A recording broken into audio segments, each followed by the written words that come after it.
Do you think Angelo Leo versus Inoue would be a good pay-per-view for Top Rank in 2025? I don't want that fight to be pay-per-view, honestly. I don't think it should be pay-per-view because, number one, Inoue is not a proven pay-per-view draw.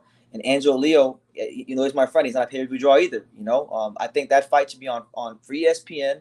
Let the American public get a chance to see that fight. Let them get a chance to see two of the best fighters in boxing. In my opinion, two of the best fighters in boxing. To be honest with you, and you know what? That actually is a perfect segue into my next talking point, which is Inoue coming to America in 2025. This was a big point of discussion from Bob Arum. Bob Arum said that he wants to bring Inoue here in April for a fight, and I started kind of doing the numbers in my head, like, okay, if he's coming in April, who would he fight? And so I looked at the 122-pound division if he stays there, and the only way he'd fight in America against a 122-pounder is if he fights a guy like David Picasso or like Ramon Cardenas or Merjan Akhmadaliev. Now, you guys can tell me in the chat because I don't speak for the all of boxing. You guys are the voice of boxing. I'm just the guy that talks boxing.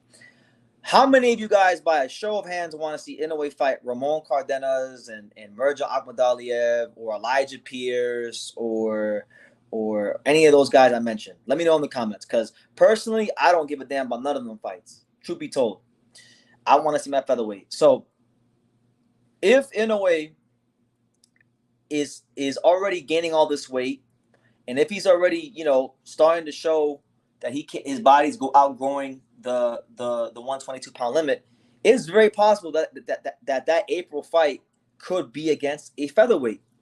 And I want to highlight this.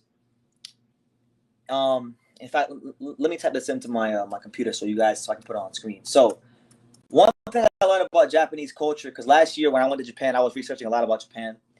And last year, for those of you who may or may not remember, Inoue was supposed to fight Stephen Fulton originally on Golden Week. And for those that don't know, Golden Week is a big holiday in Japan. It goes from April 29th to May 5th. And fun fact, Inoue has never fought during Golden Week in his entire boxing career. And why is this significant? It's significant because during Golden Week, a lot more of the Japanese population is off of work. More people get off time off work. It's a very big celebration. It's a very big holiday. It's multiple holidays in a week. And so when Inoue does fight in the States, I would fully envision him fighting somewhere April 29th, April 30th. In fact, you know what? Let me Google that. What day does April 29th to April 30th fall on? Let's look that up, because the reason why this is important is because if he fights on Golden Week and there's more people out working in Japan, then that's going to increase viewership and his star power in Japan. But let's see, when is April 30th, 2025? So April 30th, 2025 falls on a Wednesday, which means that April 29th, the first day of Golden Week, would fall on a Tuesday. And we know that Inoue likes to fight on Tuesdays. Now, I don't know how that would work in the States because, if they fight in the States, you're not going to fight on a Tuesday night in the States. It's not going to work. You're going to have to make it work. So what would be what? So what, maybe May 2nd or May 3rd? Let's see, maybe when is May 2nd? May 2nd or May 3rd? I'm making a point here because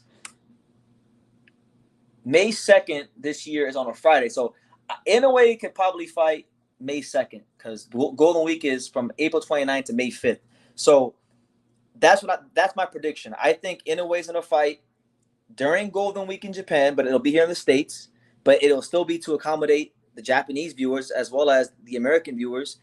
And I think they're going to want to do it big. Inoue's never fought on Golden Week before, so they're going to want him to be in a championship fight against a good opponent. And right now, a name that's buzzing a lot in boxing is Angelo Leo. And I know some of you guys don't like when I bring his name up because you guys think I'm only bringing him up because he's my friend and stuff, but he's relevant. Don't get mad at me for bringing his name up. He's relevant. He got the knockout of the year. So there's many reasons why I think that fight in April could be against Angelo. Number one, Angelo has mandatory due against Tomohiro Kameda, who is Japanese. And if Top Rank makes Angelo fight Tomohiro Kameda, then that's a telltale sign that they're going to build towards that fight in April. And then if they put it on Golden Week and he fought Kameda and the Japanese public's already familiar with him, then it's very possible that they could fight.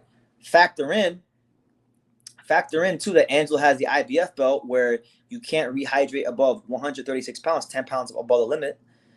That's also going to that's also going to bode well for Angelo getting that fight. And Angelo isn't a guy that he's not like an Espinoza who's a bigger featherweight. He turned pro at a smaller weight. Yeah, he turned pro at 118, fought as low as 115 in his second pro fight, and so they're going to feel confident that they're fighting a guy that's naturally small compared to the other featherweights. But I think it's an amazing fight, and I think it wouldn't shock me at all if that's the fight that does happen in April that Bob is talking about.